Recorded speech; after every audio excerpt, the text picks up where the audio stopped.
Olá, sejam todos muito bem-vindos. Aqui é o Rafael Crash falando de Balneário Camboriú, Santa Catarina. Hoje, dia 1º de dezembro de 2022, meio-dia e 6 minutos. Sejam todos muito bem-vindos à aula sobre como melhorar os hábitos. Essa é uma aula muito solicitada lá no meu Instagram também. Para você que ainda não me segue no Instagram, está perdendo tempo lá no Instagram. Eu estou sempre respondendo perguntas, fazendo caixinhas de perguntas, fazendo algumas lives lá de vez em quando. Se bem que eu acabo fazendo mais lives aqui no Instagram, no YouTube, porque fica mais fácil de conduzir ao portal Catarse. Esta será uma aula que está em aberto aqui no YouTube, mas acabando a aula, ela fica exclusiva aos membros do portal Catarse. Lá no portal Catarse você terá cursos completos de auto-hipnose, cursos completos envolvendo como hipnotizar outras pessoas, palestras, como dar palestras utilizando a hipnose e aulas completas sobre utilizar a hipnose para as mais variadas formas de desenvolvimento pessoal. Além disso, você também terá acesso a aulas de estratégias de marketing, contabilidade, gerenciamento de consultório, tudo aquilo que é importante para você se desenvolver como pessoa, como ser humano e também como um profissional, como um empresário. E no portal Catarse, os alunos formados em terapia de reintegração implícita têm aulas exclusivas aos alunos de terapia de reintegração implícita, aos terapeutas, com aulas de supervisão, revisão de aulas, revisão de conteúdo, terapias gravadas em sala de aula, tudo isso para os alunos formados em TRI que têm acesso ao portal Catarse. E você que ainda não me conhece, que está chegando aqui, seja muito bem-vindo. Eu sou Rafael Crash, neurocientista, desenvolvedor da terapia de reintegração implícita, que é uma abordagem de terapia breve baseada em neurociência, que visa transformar os conteúdos emocionais das pessoas que estão associados aos seus problemas, como ansiedade, depressão, fobia e tudo aquilo que está impedindo a pessoa de ter uma vida mais feliz, mais plena e mais completa. E você que está assistindo a aula aqui, vai colocando aqui nos comentários de onde você está me ouvindo, se você já é formado em TRI, ou se você está aqui por curiosidade, quer saber um pouco mais, ou se você veio também dos grupos de WhatsApp. Você será muito bem-vindo. Todas as suas dúvidas aqui eu vou procurar responder. Normalmente as dúvidas do assunto eu costumo ler ao final da aula. Então, às vezes, eu não vejo a sua pergunta durante a aula. Então, fica acompanhando e a aula, no finalzinho, eu acabo parando para responder suas dúvidas também. A aula leva em torno de 1 hora e meia, às vezes 2 horas, dependendo do conteúdo, dependendo da interação que vocês estão tendo comigo. E, principalmente, lembra de curtir essa aula. Aqui no YouTube tem um botãozinho de curtir. Lembra de tirar foto, tirar print e me marcar lá no Instagram. E você que está assistindo a aula gravada no portal Catarse, também pode fazer isso. Tira uma foto, coloca assim, estou assistindo hoje o Crashflix, @Crashflix. Me marca lá no Instagram também, que eu vou ficar muito feliz em poder compartilhar, repostar o seu post, seu story também. E essa aula, então, sobre hábitos. Como que a gente pode melhorar hábitos? Eu dei uma aula parecida com esse tema também alguns dias atrás, só que hoje eu quero explorar outros assuntos. Hoje eu quero falar um pouquinho mais sobre condicionamento clássico, sobre condicionamento operante, aprendizado explícito e aprendizado implícito. São assuntos importantes, seja para você que é terapeuta, seja para você que é curioso, seja para você que ainda está pensando em fazer a terapia de reintegração implícita. A Ana Paula está morando na Itália. Oh, legal, Ana Paula. Manda um vinho da Itália para a gente aí se tiver, por favor. Tá ótimo. Então, de olho aqui na tela, por favor. Hoje nossa aula será sobre hábitos. Como que a gente pode melhorar hábitos? E você que está me assistindo aqui, eu te pergunto, que hábito você gostaria de melhorar na sua vida hoje? Um hábito que você quer melhorar, como, por exemplo, você já estuda ou vai para academia e você quer melhorar? Ou que hábitos você também tem que você não gostaria de ter, como roer as unhas, ver televisão demais, dormir demais? Que hábito você quer potencializar e que hábito você não quer ter na sua vida? Escreve aqui para a gente ter uma ideia de quem está falando aqui com a gente, de quem está assistindo a nossa aula, para a gente ter uma interação maior aqui também. Então escreve. E essa é uma aula aqui, como comentei, ela vai para o portal Catarse, exclusiva aos membros, ela está aqui online disponível, mas ela sobe e fica disponível somente para quem é membro do portal Catarse. E para você que não está no Catarse ainda, está perdendo tempo, o link está aqui na descrição do vídeo. Clica no link, vai lá, observa os conteúdos, se inscreve e você já tem acesso imediato a todos os cursos, inclusive com certificação, tá? As dúvidas eu costumo ler ao final da aula apenas para dar um pouco mais de dinamismo à aula. E para a gente começar então, o que é um hábito? Hábito normalmente é uma coisa que é um problema de ser definido, porque é a mesma coisa que eu te perguntar o que é um ser humano. O que é o ar? O que é a respiração? Nós estamos tão dentro das coisas, tão dentro dos processos, que a gente não costuma refletir sobre o que a gente está fazendo. Então, o que é um humano? Você sabe o que é um ser humano. Agora defina um ser humano. Já complica um pouquinho mais. Por exemplo, você sabe o que é o amor. Agora defina o amor. Fica mais complicado porque a gente tem que definir aquilo que é um pouco óbvio. É aquilo que todo mundo parece entender. Então, todo mundo parece entender hábitos. Só que para definir o hábito acaba complicando um pouco mais. E eu vou acabar utilizando bastante dos processos das neurociências mais modernas para ajudar a explicar um pouquinho mais sobre isso, inclusive conduzir você aqui nesta aula a entender de que maneira você vai melhorar os hábitos que você quer potencializar ou os hábitos que você não quer ter na sua vida. Então, hábito, uma definição genérica que a gente pode colocar aqui para você, é aquela prática que já é estabelecida e regular e que é difícil de mudar ou extinguir. Isso aqui é importante, tá? Porque, por exemplo, você está na casa do seu amigo, dos seus tios, dos seus parentes no final de semana. E lá eles têm o hábito de acordar às 5 horas da manhã. E como você está lá e não quer atrapalhar eles, você também acaba acordando 5 horas da manhã. Aí você ficou o final de semana inteiro, sexta, sábado, domingo, acordando 5 horas da manhã por causa dos parentes que estão lá. Parece que está automatizado, parece que virou um hábito. Não, porque assim que você chega em casa na sua rotina normal, aquele hábito se dissolve, se dissipa. Você não acorda mais às 5 horas da manhã. E às vezes, por outro lado, você pode ter passado anos e anos da sua vida acordando cedo de manhã para ir para o trabalho, para ir para a escola, faculdade. E aí no final de semana o que acontece? Você também acorda muito cedo. É como se o seu corpo estivesse adaptado e moldado àquilo, que na verdade é, tá? É que quando a gente começa a falar de hábitos, é normal as pessoas terem uma ideia de uma mente, algo que está flutuando fora do corpo, e aí elas não têm uma certa noção de que os hábitos são, na verdade, adaptações físicas ao processo que está acontecendo, e não apenas uma mente, um pensamento. Então, o hábito é tudo aquilo que, depois de um certo tempo de repetição, se torna difícil de mudar ou extinguir. E aí, como até coloquei no grupo de WhatsApp para convidar você para essa aula, não é apenas a força de vontade que muda. E isso acaba sendo um problema para muitas pessoas que, por exemplo, têm um hábito chamado negativo ou socialmente negativo, e todo mundo diz para ela, tenha força de vontade, basta querer, se você quiser você muda. Fica difícil as pessoas terem uma mudança de comportamento ou de hábito se elas acreditarem que seus hábitos são apenas escolhas. Um detalhe importante que você precisa prestar atenção é que hábito não é uma escolha. Veja, hábito não é algo que você escolhe. É claro, você pode ter um hábito como, por exemplo, ir para a academia. Eu escolho ir para a academia e depois de meses ou anos aquilo se torna um hábito. E mesmo que você esteja em casa gripado, você levanta e vai para a academia porque tu não consegue ficar em casa. O seu corpo parece que bota o tênis sozinho. Mas não é alguma coisa do tipo assim, hoje eu vou parar de fumar e vou criar o hábito de ir para a academia. Não é algo que você deseja do nada. É como emagrecer. Você não diz, hoje eu vou emagrecer e pronto, saiu a gordura do corpo porque você quis. Você começa o hábito de emagrecer, de comer direito, não é de hábito de emagrecer, é o hábito de comer direito, ir para a academia, dormir cedo, cuidar da alimentação, cuidar das suas atividades diárias, caminhar um pouco mais, e depois de alguns meses você está mais magro do que começou.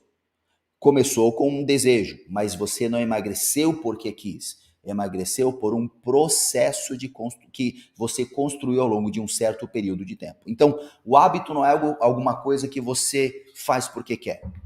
Para de roer a unha. Tá bom, vou parar agora porque eu quero e pronto. Não, não é bem assim. Hoje eu vou começar a ler livros e pronto, o hábito está instalado porque eu quero. Não. Os seus hábitos não são simples escolhas racionais. Não são decisões racionais. Os seus hábitos são processos de condicionamento neurofisiológico. Anota aqui nos comentários. Olha só. Escreve nos comentários assim, isso ajuda a fixar o conhecimento também. Além de fixar o conhecimento, eu vejo que você está participando, isso é importante para mim. e além de eu ver que você está participando, também ajuda você a memorizar o conteúdo. Isso eu falei na aula de ontem, que também já está no Portal Catarse, sobre como aprender melhor com o uso da hipnose. Aí eu coloco algumas evidências neurocientíficas para você entender um pouquinho mais. E lembrando que no Portal Catarse tem uma sessão completa de auto-hipnose para você utilizar para esse fim de aprender e estudar melhor. Enfim, escreve aqui nos comentários que hábito é uma adaptação neurofisiológica. Escreve, por favor. Hábito é uma adaptação neurofisiológica. Hábito é uma adaptação neurofisiológica. O que isso significa? Que o seu corpo e o seu cérebro estão adaptados, moldados. É como se eu pegasse aqui um pedaço de papel, um pano. Esse aqui é um pano de limpar tela de iPad. Então veja, o hábito é uma adaptação. Então, por exemplo, o pano aqui está esticadinho, está até manchado. Ele se adapta de acordo com o que está debaixo dele. Ó, se eu jogo aqui, ele se adaptou de um jeito. Se eu pego ele com a mão, ele se adapta de outro jeito. Ele é alguma coisa flexível até certo ponto, é claro. Ele não é um elástico, onde eu vou puxar, ele vai se esticar como um elástico. Então, ele é flexível até certo limite que a sua estrutura lhe permite. Vou repetir. Ele é flexível, ele tem uma certa flexibilidade, porém até um ponto em que a estrutura lhe permite. Se fosse um elástico de borracha, eu poderia esticá-lo, ele vai se esticando até o limite que estoura, tem cisalhamento. Este pano não. Então, assim como este pano, nós, seres humanos, nós somos seres que nos adaptamos ao ambiente até o ponto em que nós conseguimos. A partir dali, há uma ruptura ou um afastamento. Isso fica assunto para outra aula. Porém, é importante você entender que o sistema nervoso é como se fosse um pano. Ele é facilmente adaptável até certo limite, ok? Ele é adaptável, ok? Mas até certo limite. E o que determina o limite? A base das suas estruturas. Então, você pode criar um hábito de, sei lá, estudar melhor? Pode. Isso significa que você vai ser uma pessoa extremamente inteligente? Eu não sei, porque depende de muitos outros fatores que vão além do simples condicionamento ou da formação daquele hábito. É importante você entender isso, tá? Porque senão parece que você começa a ficar frustrado. Parece que você é o lento da turma. Por quê? Todo mundo ensina que se você quiser, você alcança. Você já viu isso? Querer é poder. Se você quiser, você alcança. Basta desejar. É legal, isso é uma coisa que motiva. Porém, não adianta eu querer que esse pano se estique a 1 metro de distância, ele vai se estourar. Você, como ser humano, vai até o limite que você está adaptado ou que a sua estrutura consegue lhe deixar. E essa estrutura que você tem uma permissão para se mexer, ela depende da genética, ela depende da sua cultura, ela depende das suas experiências anteriores, ela depende do quanto você está disposto a fazer ou mudar ou crescer hoje, ela depende do como a sua vida hoje ajuda ou atrapalha para chegar naquele ponto, ela depende da sua idade, que vai mudar bastante coisa. Então, não é só uma questão de força de vontade, isso é uma ilusão que os gurus da internet adoram fazer as pessoas acreditarem. Por quê? Porque eles sabem que as pessoas não vão conseguir fazer aquilo, elas vão se sentir frustradas e eles vendem outro curso para essas pessoas. É assim que funciona. Eles se utilizam da inocência e boa vontade das pessoas, da dor das pessoas, para vender mais cursos para essas pessoas. Comece a prestar atenção nos gurus aí, você vai ver que eles fazem muito disso aí. E eu não sou um guru. Eu sou, na verdade, o guru desmotivacional. Eu sou o oposto. Quem é aluno meu sabe que eu sou um desmotivador. Eu faço você perceber a realidade do que você tem na sua vida hoje. Eu não dou fantasias para você conquistar. Por um lado, isso é bom. Por um lado, isso é bom.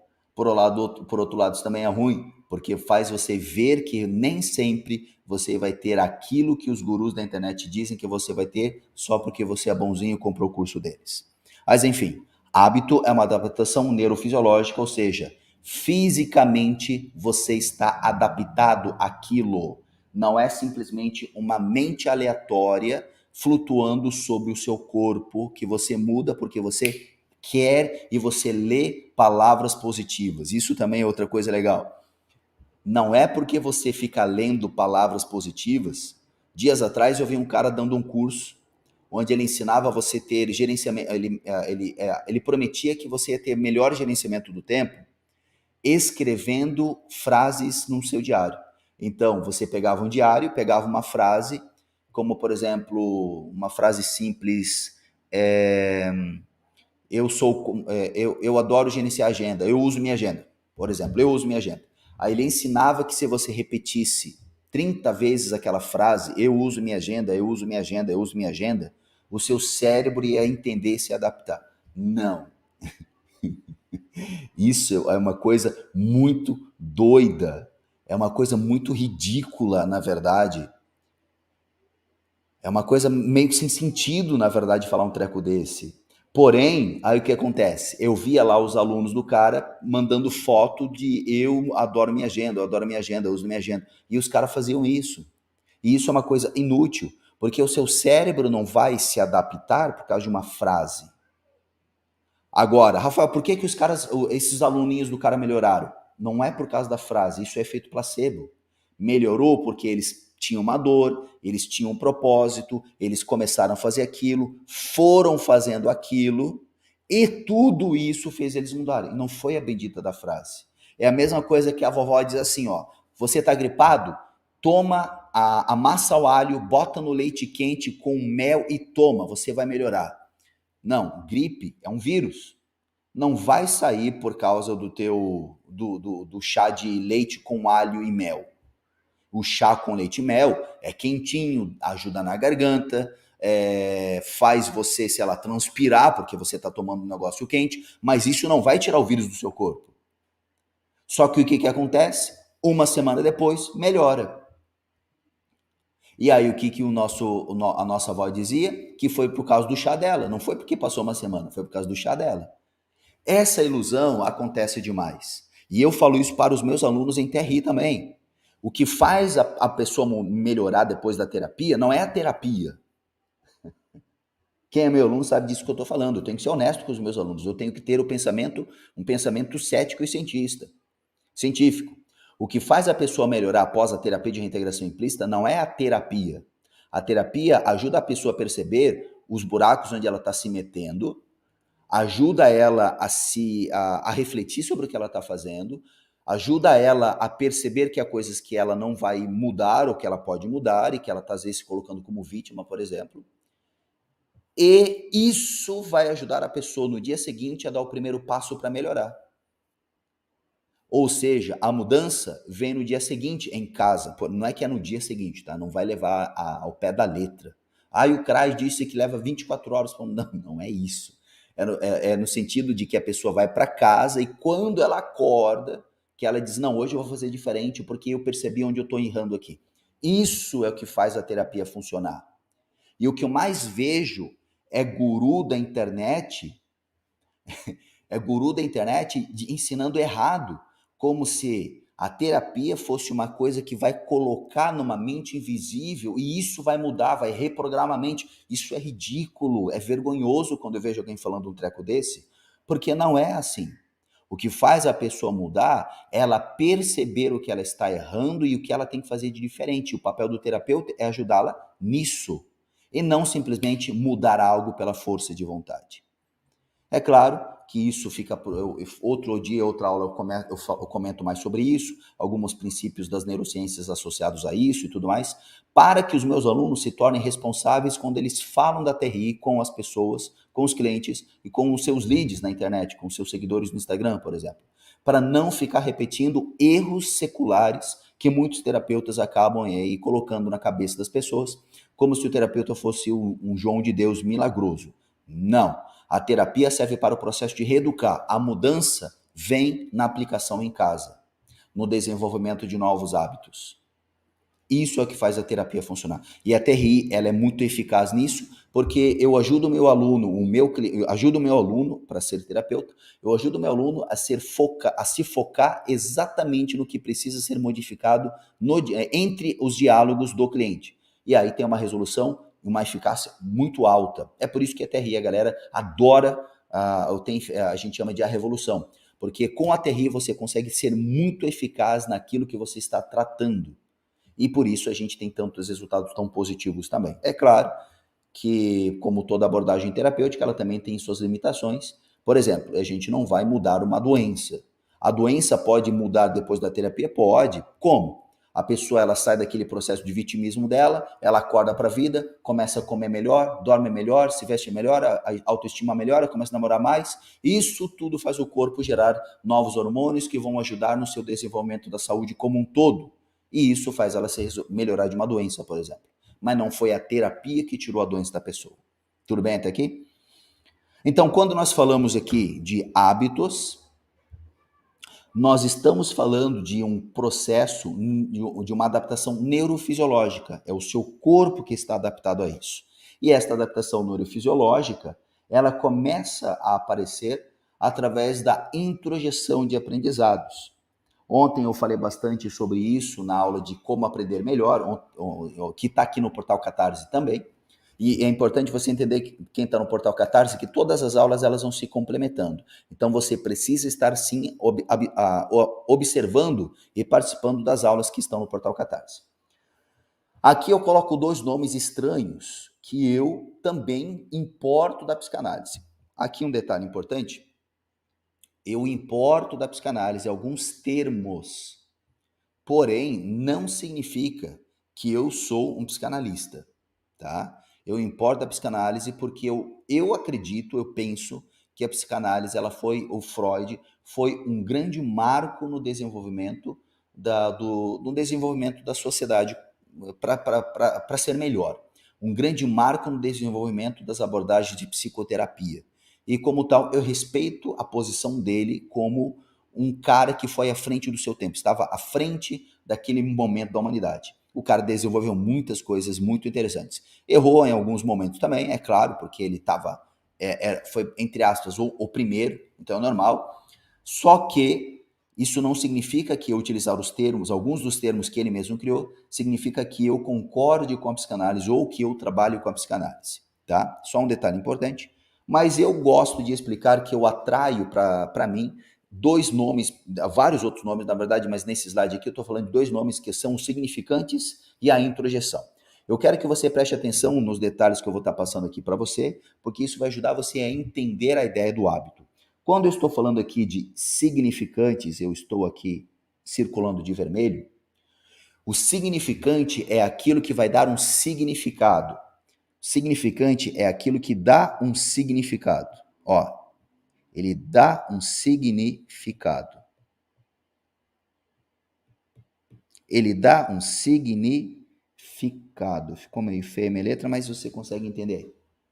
O significante é tudo aquilo que dá significado.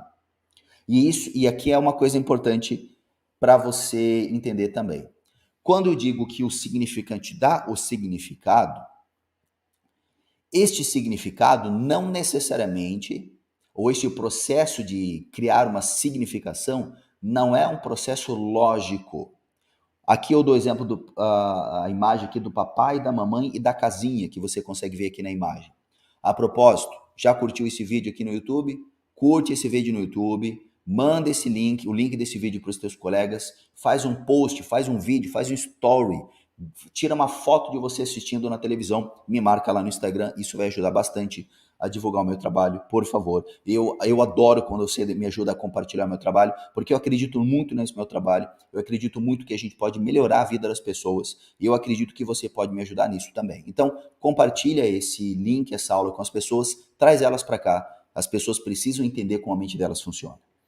Voltando aqui ao nosso slide, você vê que tem o desenho de uma casinha, o desenho do papai, o desenho da mamãe.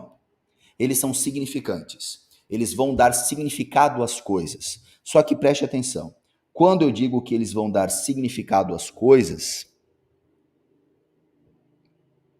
deixa eu... Vai. Pronto. Quando eu digo que o significante dá um significado às coisas, não é apenas o que o papai aqui, por exemplo, ele fala.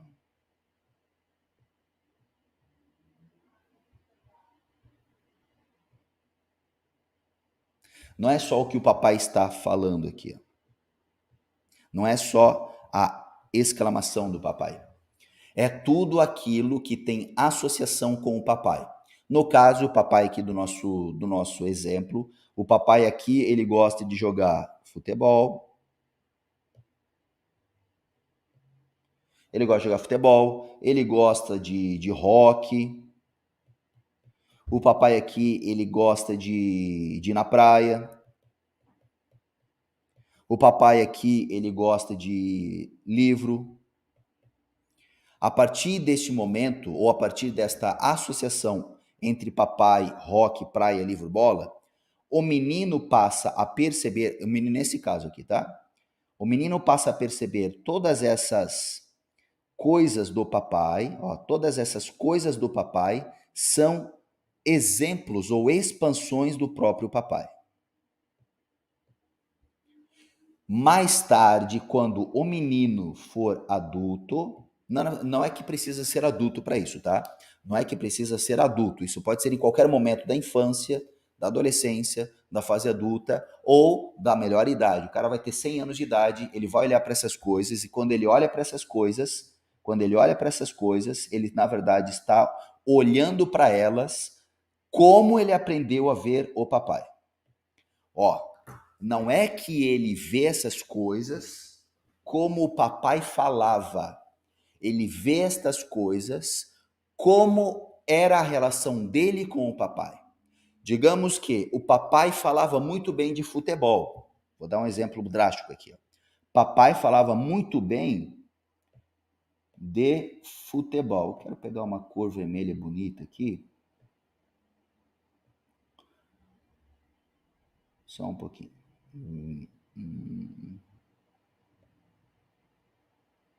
Aqui. O papai falava muito bem de futebol.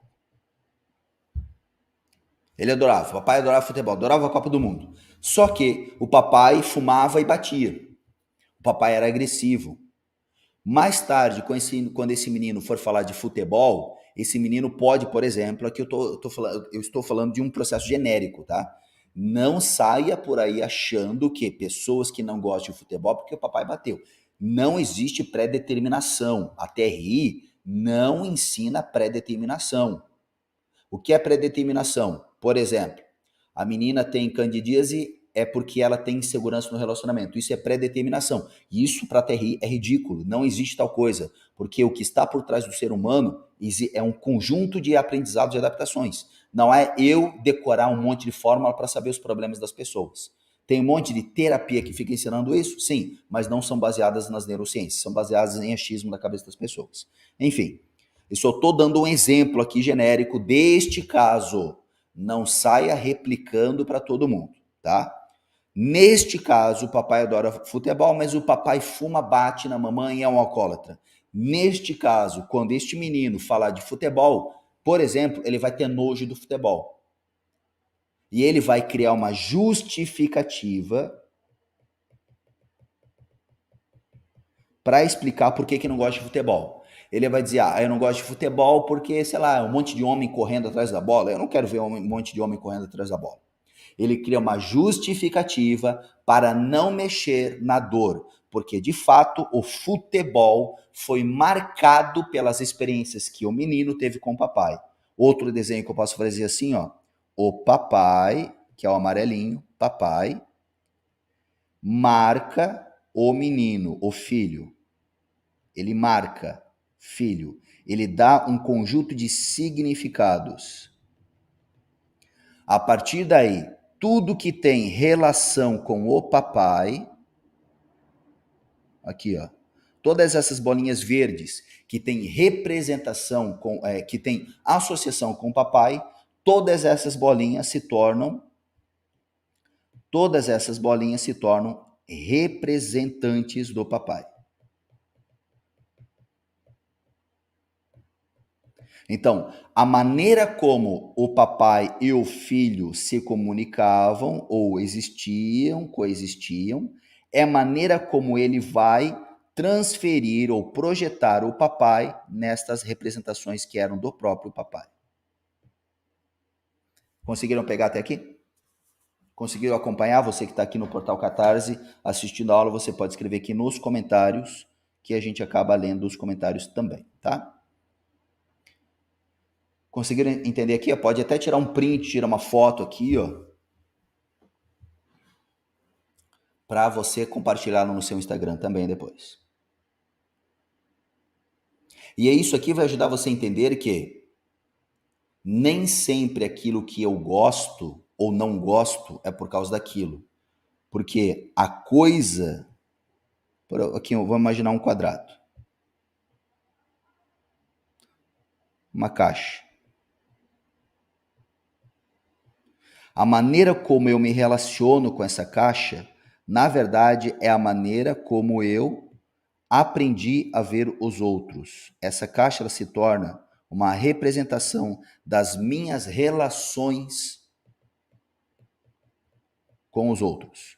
Isso é fundamental de você entender, principalmente para quem trabalha com terapia, porque a pessoa ela não fala das coisas, a pessoa não fala da caixa, a pessoa não fala do futebol, a pessoa não fala das coisas, a pessoa está falando dela com a relação com outras pessoas. A nossa linguagem será semiótica. Isso aqui outro dia eu explico melhor. A nossa linguagem será semiótica. São maneiras de simbolizar relações através de novos ícones. Eu expresso minha relação com outras pessoas através de novos ícones ou simbologias. Mas isso eu falo em outro momento. Então, os significantes, eles vão dar significados e como eu ensinei na aula de ontem, eu introjeto estes significados. Através da introjeção desses significados, eu passo pela minha vez a projetar esses significantes e estes significados em outras coisas ou pessoas. E aí o que acontece? Estas pessoas que você consegue ver aqui no seu slide, e o slide já está no portal Catarse para quem é membro, estas pessoas elas se tornam representantes destes significantes originais. Isso aqui é fundamental. Estas pessoas à sua frente, elas se tornam representantes que você aleatoriamente vai escolhendo ou moldando e elas se tornam representantes dos significantes originais. Em um certo sentido, é como se você pegasse esta pessoa que está aqui ó, e usasse essa pessoa como uma representação da sua relação com o papai. Ele não representa o papai, ele representa a sua relação com o papai. Eu vou repetir isso aqui porque é fundamental você entender. Ele não representa o papai, ele representa a sua relação com o papai. Por quê? Quando você, por exemplo, convivia com o papai, você não via o papai, você via a maneira como você aprendeu a enxergar o papai. Porque, por exemplo, aquele homem que você chama de papai, a sua mamãe tinha um outro jeito de olhar para ele. Você não tem a visão completa da pessoa. Você tem uma visão particular que faz você moldar a tua relação com aquela pessoa. E aí, quando você se adapta nesta relação, você usa outras pessoas para expressar aquela relação. Conseguiram entender até aqui? Escreve aí nos comentários se for necessário, se ficou alguma dúvida. Se você ficou de boa, se entendeu, escreve número 1. Se ficou alguma dúvida, escreve a dúvida para eu poder continuar, por favor. A Ana Paula escreve assim: eu percebi, por exemplo, que eu gosto muito de café. A figura do meu pai vem de forma intensa. É como se ele estivesse ao meu lado quando eu tomasse o café. Exato, Ana. Você não toma o café. O café se torna uma maneira de você expressar o seu vínculo, a sua relação com o papai. Não é que o café representa papai. Café representa a sua maneira de ver o papai. Você entendeu? Papai podia adorar café, mas papai era um cara muito bruto e você não gostava dessa brutalidade do papai, por exemplo. Aí você, quando vai tomar café, você não gosta. Porque o café representa a sua relação com o papai e não o papai. O papai gostava de café, mas você não gostava do jeito brucutu do papai. E aí o café se torna uma representação dessa tua relação. Ótimo, maravilha. Então, a gente introjeta esses significantes. A aula de ontem eu falei sobre isso, a gente vai estar falando um pouco mais também hoje, complementando a aula de como aprender melhor. E aí a gente introjeta, ou seja, isso se faz parte da nossa experiência. Quem assistiu a aula de como aprender melhor, você vai entender que Aprendizado, aprender é introjetar experiências, ou seja, torná-las suas, torná-las parte da sua experiência real e não apenas um mero conjunto de informações aleatórias. A aprendizagem diz respeito ao processo de aquisição de novas informações, o qual levará a uma mudança comportamental. Isso aqui é bacana. Essa palavra aqui é legal de você anotar e também depois no teu slide. Uma mudança comportamental. Se o aprendizado, a leitura de um livro, por exemplo, ver um filme, se aquilo não gera uma mudança comportamental, ou seja, uma introjeção, aqui, ó. Se essa mudança comportamental é o que eu chamo de introjeção. Vamos pegar o exemplo anterior desse slide do menino com o papai. O papai é um cara que quando chega do trabalho sempre dá um beijo e um abraço. A partir dali, o menino começa a ter um comportamento de sempre que chega às 6 horas da tarde, o menino começa a ficar feliz. Mesmo que ele ainda não saiba que tem relação com o papai chegar em casa e dar um beijo e um abraço. Mas chega de noite, ele começa a ficar feliz. Anos depois, ele não entende porque ele adora trabalhar de noite. Por exemplo, não, por favor, não generaliza. Nossa, eu adoro trabalhar de noite, é porque meu pai me dava beijo, mas não, meu pai brigava. Calma, isso aqui é o exemplo deste menino aqui, tá? Cada ser humano vai ter uma maneira diferente de lidar com as coisas. Não generalize. Sabe aqueles livros da Aloysio Hay, de pegar sim, doença causa X, doença causa Y? Aquilo é besteira, tá? Aquilo é ridículo, aquilo é perigoso. Os teus sintomas, os teus problemas, as tuas doenças não vêm por causa de uma causa, vêm por um grande conjunto de variáveis, de décadas, inclusive, e que começam antes de você. Começa naquilo que a mamãe fumou, bebeu, no estresse da mamãe. Começa antes da mamãe, no código genético da sua família. Então, você não tem um câncer porque você não perdoa alguém. Porra, isso é ridículo. Você não tem um câncer porque você é uma pessoa avarenta. Isso é ridículo. Você tem câncer porque você vive num país com poluição, com algum tipo de comida errada, com alguma predominância genética, para uma possibilidade genética para aquilo, a sua uma certa idade, uma junção de fatores. Não é porque um dia você ficou com raiva e aí agora tem algum problema cardíaco porque você ficou com raiva. Oh, meu Deus do céu. Isso é ofensivo de falar para uma pessoa e eu fico ainda consternado em ver gente que dá aula e curso ensinando um treco desse. É a mesma coisa que você falar para uma pessoa que o problema dela é da vida passada, aí eu te pergunto, como que a pessoa vai resolver isso agora? Você só colocou arma na cabeça dela, você não vai ajudar ela, você só está fazendo ela se sentir culpada. Terapia de reintegração implícita não é essas terapias pré-determinísticas. Tem que prestar muita atenção nisso para você não sair falando besteira e errar, machucando pessoas de forma desnecessária. Tá? Então, um aprendizado só tem valor se você introjeta, se aquilo faz parte da sua adaptação neurofisiológica. Lembra disso. Um aprendizado só tem utilidade se faz parte da sua adaptação neurofisiológica e você tem uma mudança comportamental em cima daquilo. Se não há uma mudança comportamental, isso significa que foi só um tempo, sei lá, um tempo investido em relaxamento.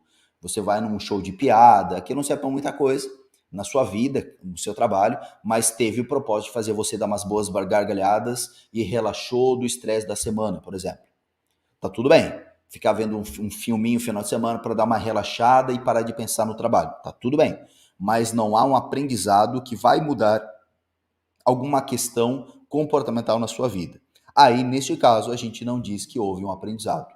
Houve só um aproveitamento do tempo, mas não um aprendizado. O aprendizado é a primeira etapa do processo da memorização. Aprendizado é a primeira etapa do processo de memorização, podendo dar origem a memórias de curto ou de longo prazo. Sim, quando você está aprendendo algo comigo, aquilo começa a fazer parte das suas memórias. A aula de hoje aqui, os slides, as cores que eu utilizo, o desenho que eu utilizo, tudo isso faz parte das suas memórias de longo prazo, de curto e de longo prazo, que você vai levar isso para o resto da sua vida.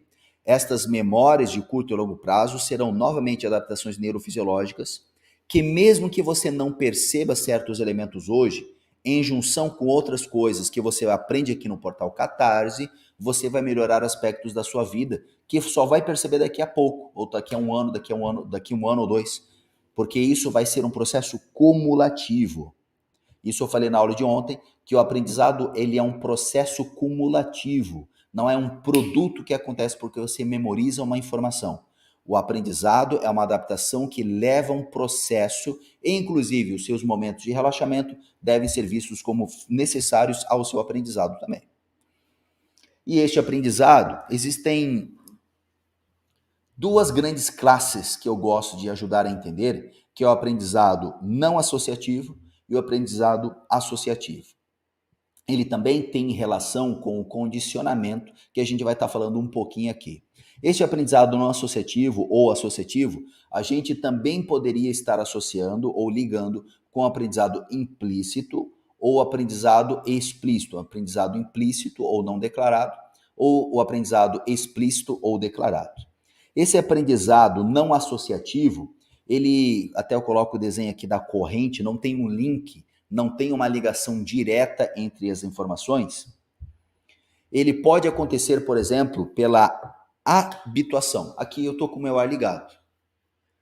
Como é um barulho constante, o meu cérebro entende que eu não preciso estar conectado ou ligado ou preocupado com esse barulho. Porque eu sei que é só o barulho de ar-condicionado, é um barulho constante e eu vou me habituando. Então, olha aqui, o aprendizado não associativo, ele é um dos nomes que nós damos ao processo de habituação. Sem eu perceber, eu sei que o ar está ligado por causa do barulho dele, mas eu não preciso ficar pensando nele. Então, se hoje, no final do dia, você me perguntar, Rafael, o ar-condicionado da sala estava ligado? Eu vou dizer, sim, estava.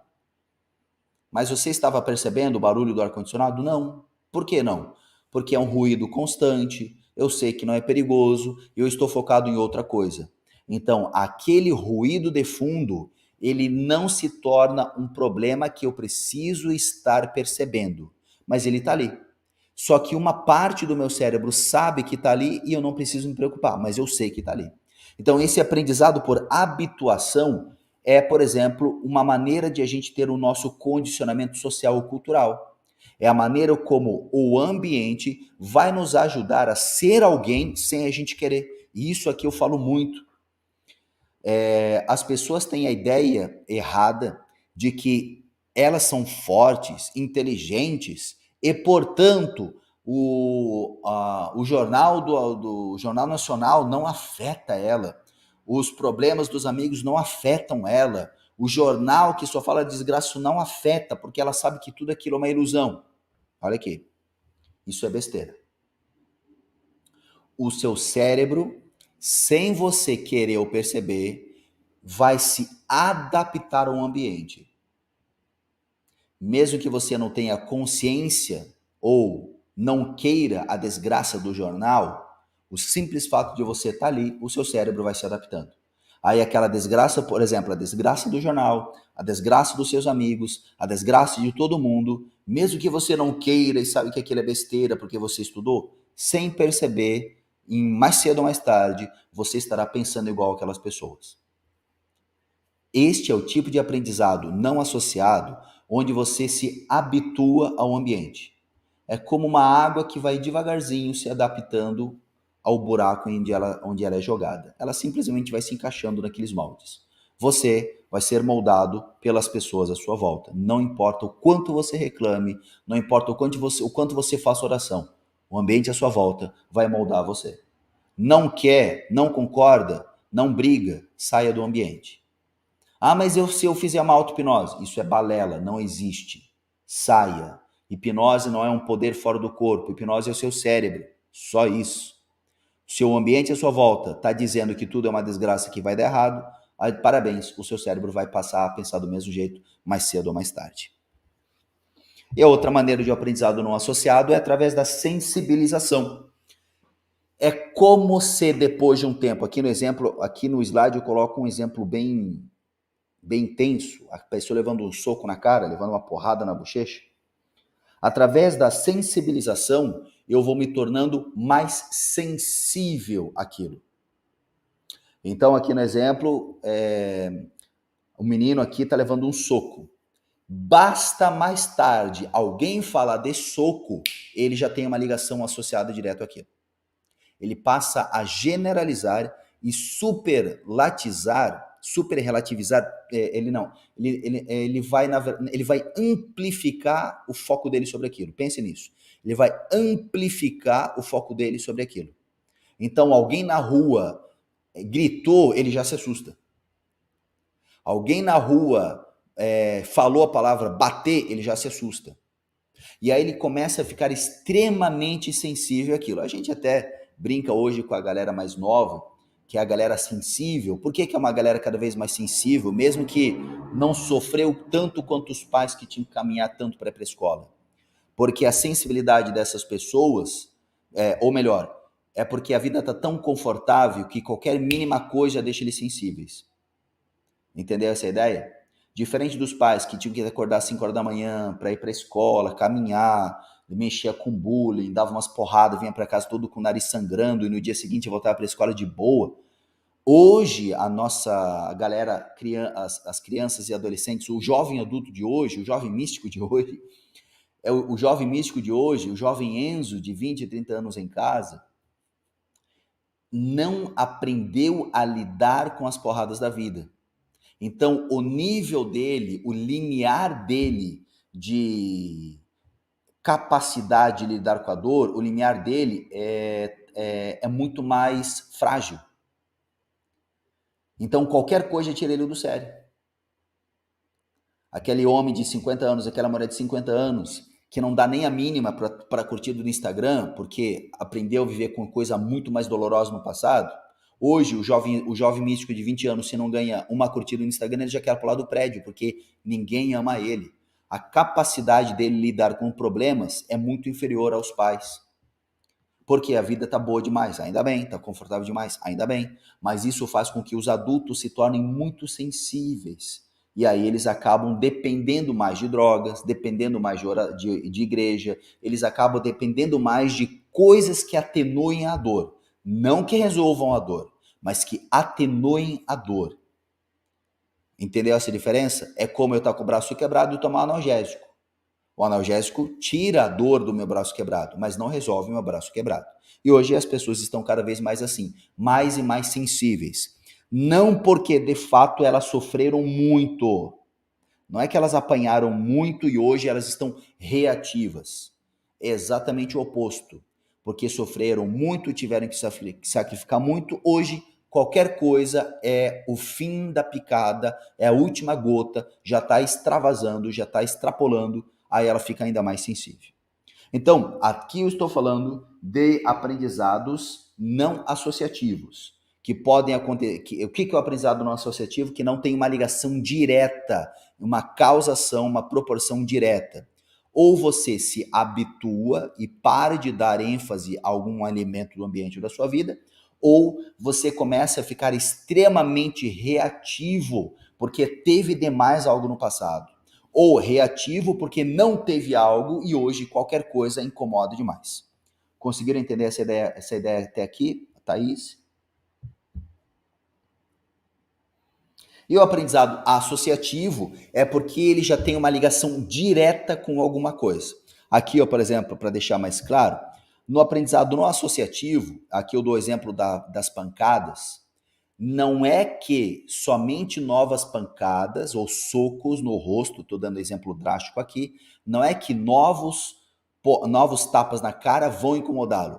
Qualquer coisa semelhante, mas que não tenha uma ligação direta, qualquer coisa semelhante vai fazê-lo reagir de um jeito. Então, antigamente ele apanhava do papai e da mamãe. Hoje em dia, basta o partido político diferente pensar, ele já quer quebrar, botar fogo em tudo. Porque ele fica altamente sensível, não tem uma proporção direta, não tem ligação direta, ninguém daquele partido político brigou com ele no passado. Porém, como eu falei no início da aula, aquele partido político passa a se tornar uma representação dos outros anteriores que ele teve. E aí ele joga nesses novos outros a carga das experiências dos outros antigos com que ele teve contato. Conseguiram entender aqui? Se entendeu, escreve o número 1 para eu saber que você está aqui acompanhando a aula, por favor. Isso é importante para mim. Escreve o número 1 para eu saber que você está entendendo aqui.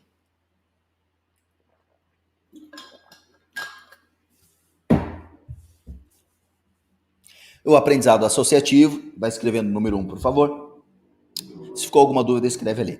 E o aprendizado associativo é porque já vai ter uma ligação direta, um condicionamento entre um gatilho e uma resposta. O condicionamento é porque ele tem uma ligação, o aprendizado associado aqui é porque ele está associado a um gatilho e uma resposta específica. Gatilho, resposta, gatilho, resposta.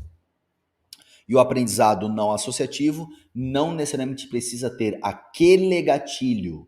Podem ser outros gatilhos ou até mesmo a ausência de um gatilho. Basta que a pessoa comece um gatilho externo. Basta que a pessoa comece apenas a pensar. Ela começa a criar as respostas para aquilo. Então, o aprendizado associativo, ele acontece ele é nomeado como condicionamento clássico ou condicionamento operante. O condicionamento clássico é o mais comum que as pessoas conhecem, inclusive faz parte da psicologia comportamental a ideia do gatilho ou âncora, onde você vai ter algo que gera uma resposta. E não tem como falar de condicionamento pavloviano, associativo sem falar, ou condicionamento clássico, sem falar de Pavlov. Até eu coloco aqui a referência do livro do Pavlov, que o Pavlov era um hipnotista, ou melhor, ele conhecia a hipnose, e como médico ele queria entender como que, no caso, enzimas do estômago eram produzidas e trabalhavam na digestão. E ele pega cachorros para trabalhar na produção da enzima, na produção da enzima que vinha na saliva do cachorro. E aí ele faz uma incisão, pega um tubinho que sai da bochecha para pegar a saliva do cachorro, e aí ele coletava aquela saliva em um receptáculo para estudar a enzima da saliva do cachorro. E ele percebe que todas as vezes que o cachorro ia receber carne, ele salivava. E chega um momento que ele percebe que só do cachorro ver o ajudante, o assistente, que era o que entregava a carne, só de perceber que vinha a pessoa entregar a carne, o cachorro já salivava, mesmo sem ver a carne. E aí Pavlov começa a ir para um outro lado de experiência, que ele começa a trabalhar essa percepção que ele começou a ter com o cachorro. Como assim? O cachorro sequer viu a carne. O cachorro viu apenas o assistente estar salivando? Como assim? Porque antes o cachorro salivava quando via a carne. E aqui Pavlov começa a perceber que havia um processo que era resultante desses dois estímulos. E ele coloca no livro dele que é a condição indispensável para que o condicionamento ocorra é a apresentação coincidente. Isso aqui é o termo importante desse slide. Coincidente do estímulo incondicionado, anota aqui, e o estímulo condicionado.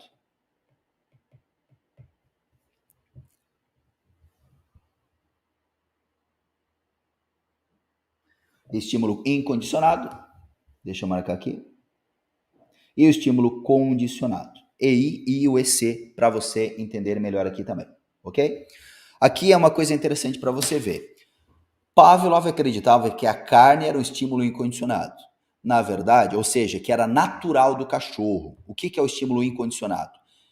Quando o cachorro via carne, ele salivava. Então, Pavlov acreditava que aquilo era algo natural do cachorro, ver a carne e saliva, porque era um animal, via carne e salivava. Na verdade, tempos depois, foi-se estudar essa ideia, essa hipótese, e na verdade sabe-se que a carne também é um estímulo condicionado.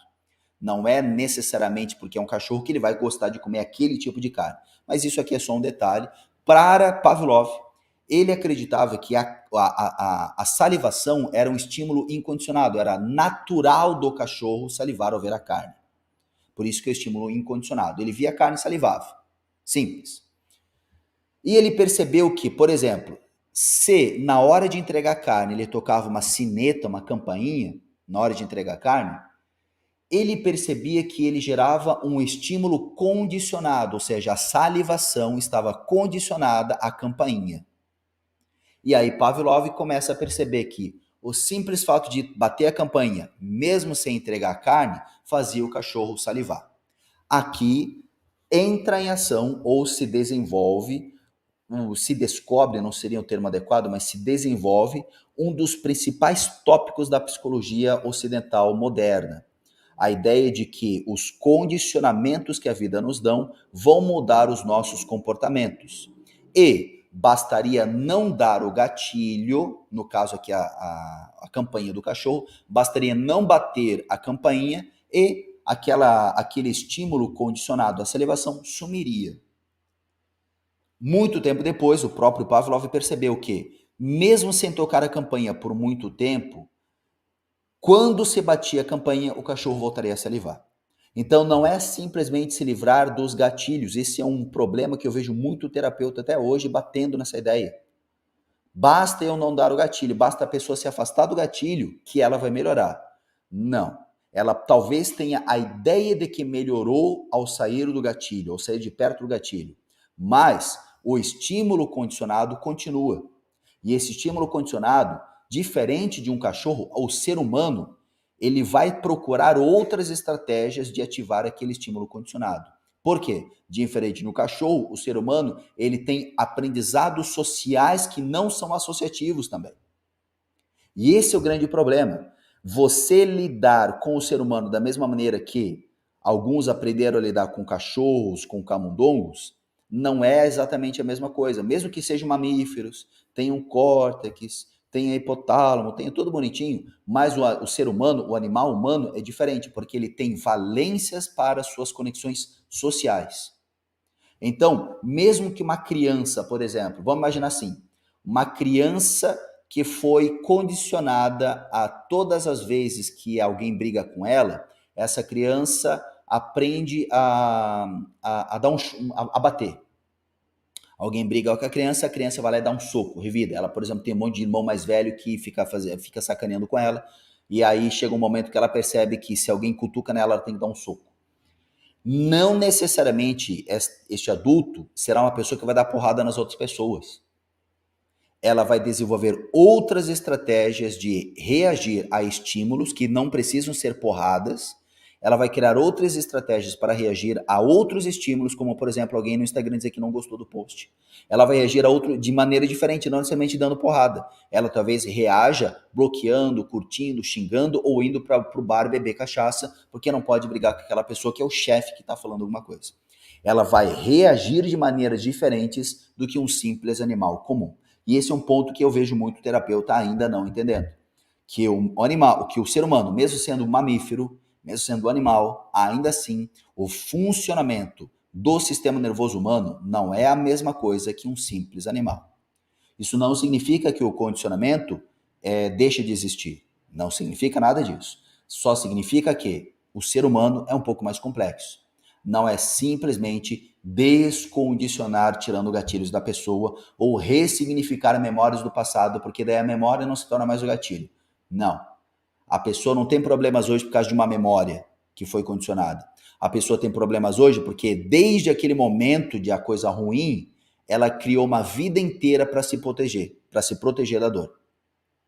E é essa proteção à dor que impede ela de ser feliz. Não é a memória que simplesmente tem que ser ressignificada. Isso, mãe, autopoiese.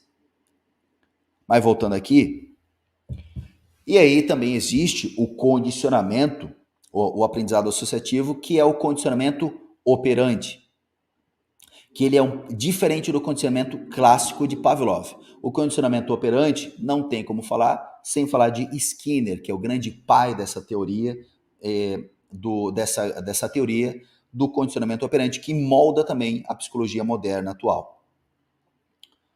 O aprendizado associativo ou condicionamento operante, ele se caracteriza pela associação entre o comportamento e a consequência.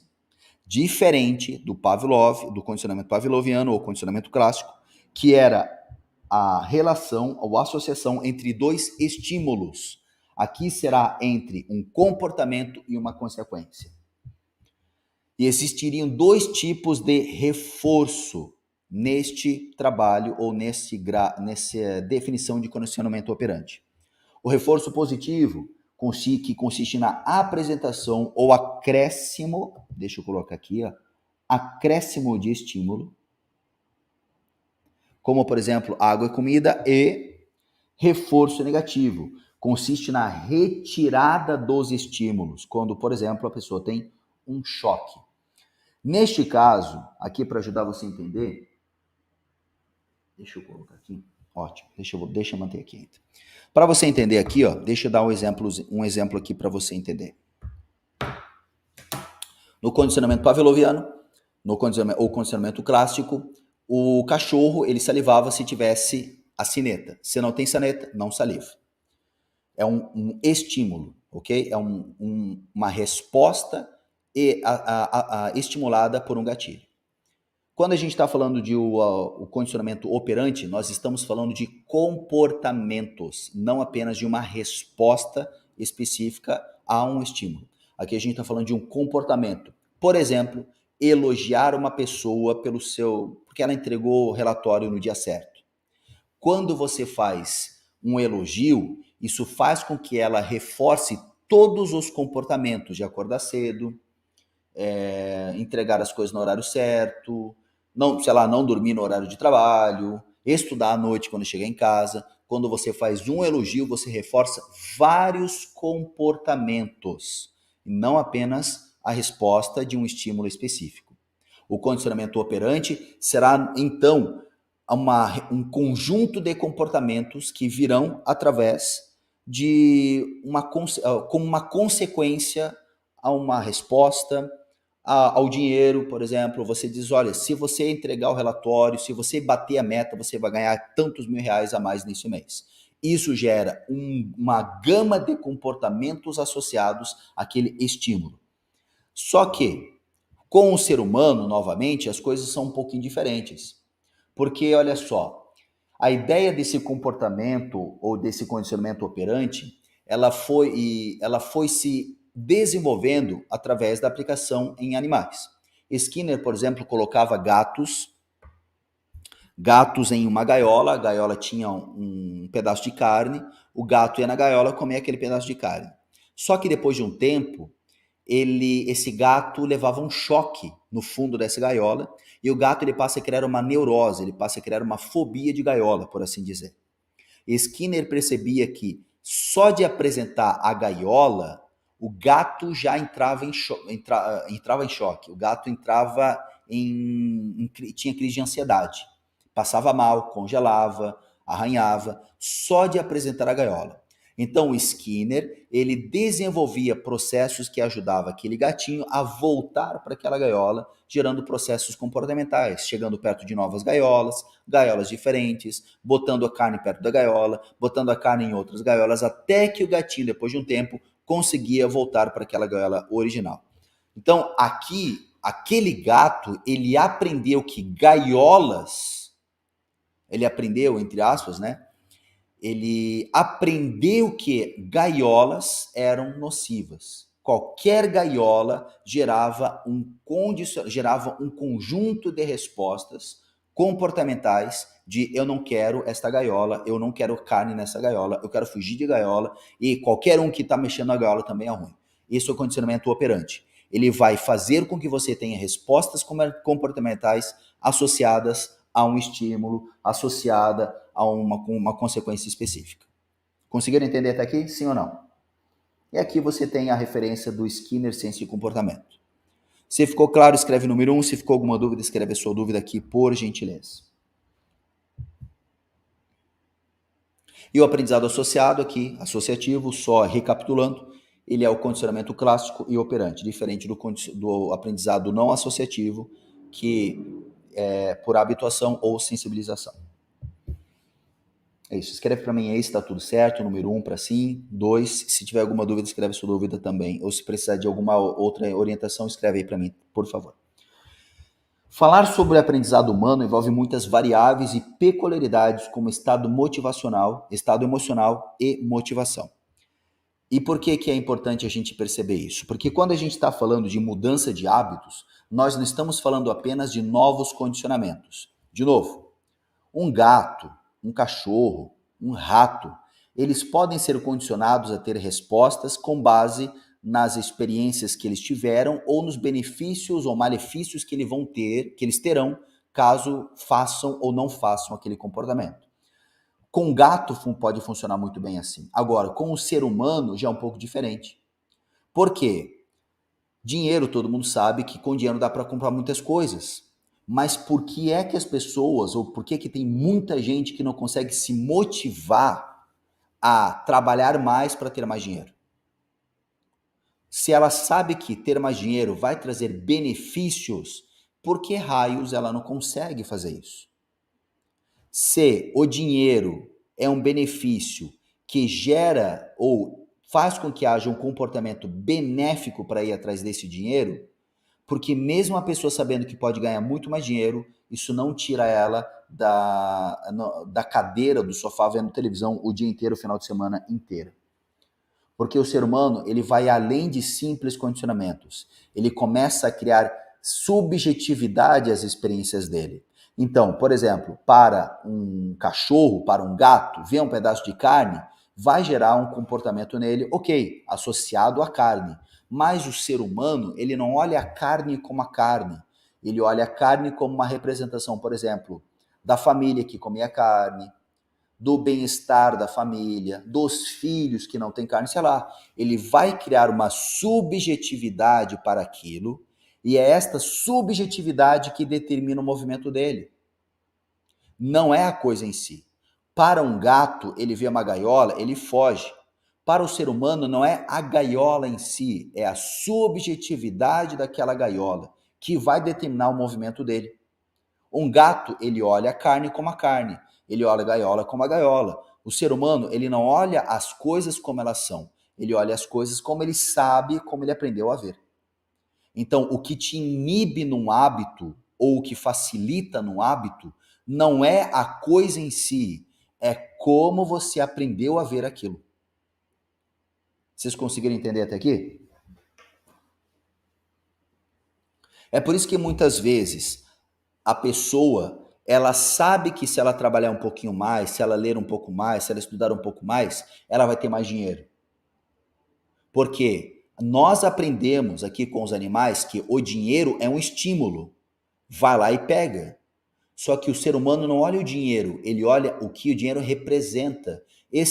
Por muito tempo, aquele dinheiro representa brigas de pai e mãe, separações, brigas na família. Mesmo que o dinheiro traga benefícios, a dor associada é muito maior. Ele não vai sair do lugar. Um animal, ele olha o dinheiro, ele, por exemplo, ele vê o pedaço de carne, ele vai atrás da carne, comeu, acabou.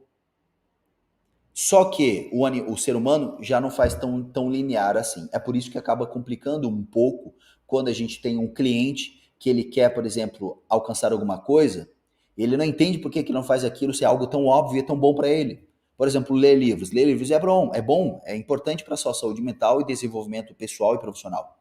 Mas por que raios a pessoa não consegue ler o livro? Não dá. Ela faz de tudo para não ler o livro. Porque, de alguma maneira, não é o livro.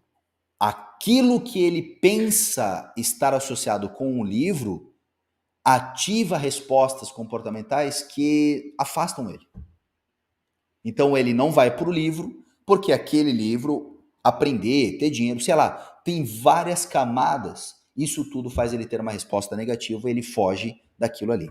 É por isso que às vezes muitos clientes se batem, porque eles sabem que é muito fácil o cliente alcançar as coisas, mas ele não vai. Por quê? O ser humano ele cria uma subjetividade em relação aos estímulos, diferente de simples mamíferos como gatos, cachorros e ratos. O aprendizado não é um produto consciente. Aqui Campbell está falando, biologia e o Futuro da Psicoanálise, um livro muito interessante para quem gosta de psicoanálise ou psicanálise, para entender como as neurociências ajudam a perceber a psicanálise. Se você gosta desses assuntos, eu recomendo bastante.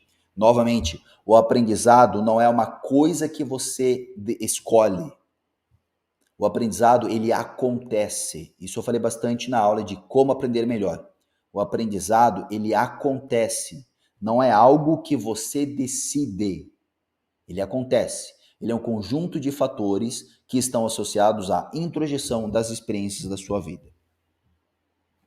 E uma definição que eu gosto, passei isso na aula de ontem, hábitos são esquemas automatizados. O que é um esquema? Um esquema é isso aqui, deixa eu desenhar para você.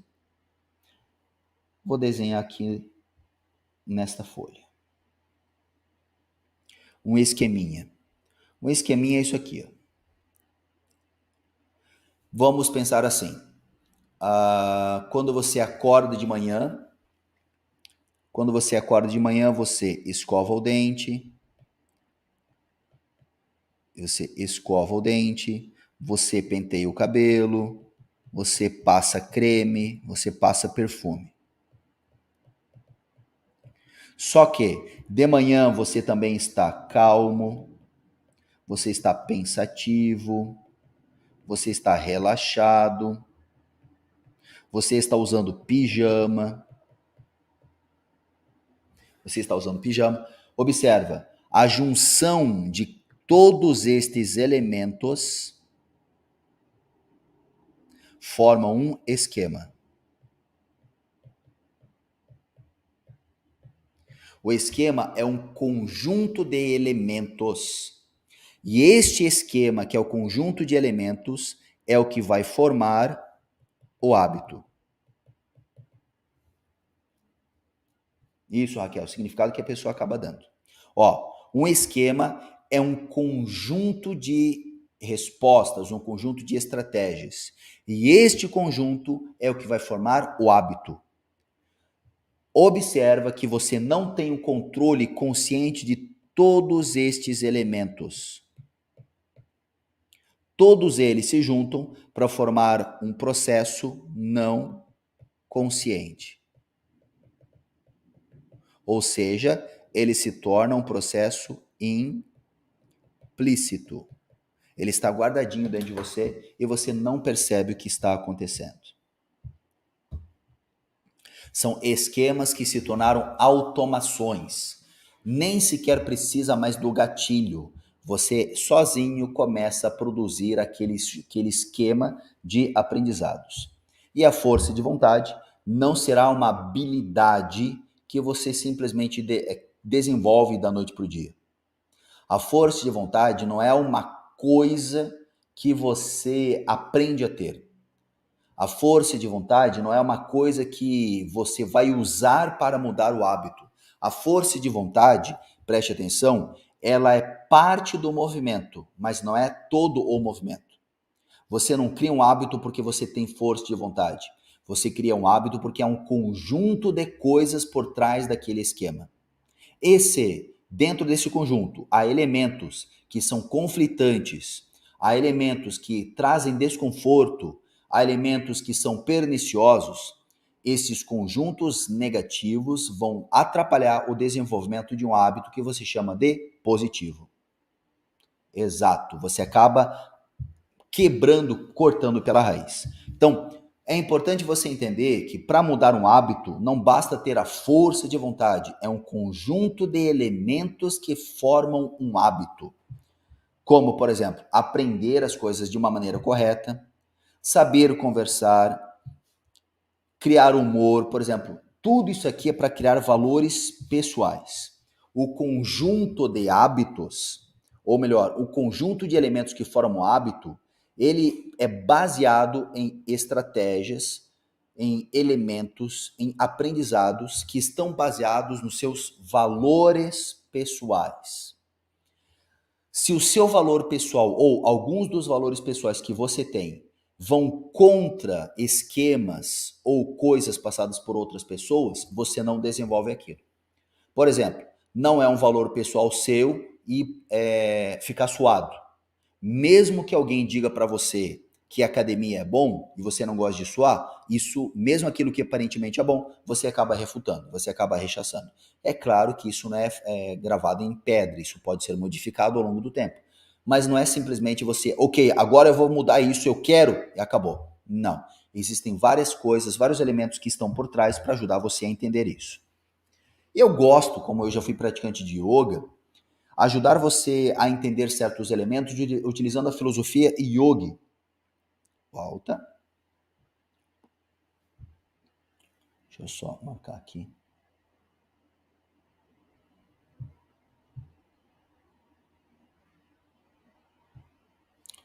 Swadhyaya, olha que nome bacana. Swadhyaya.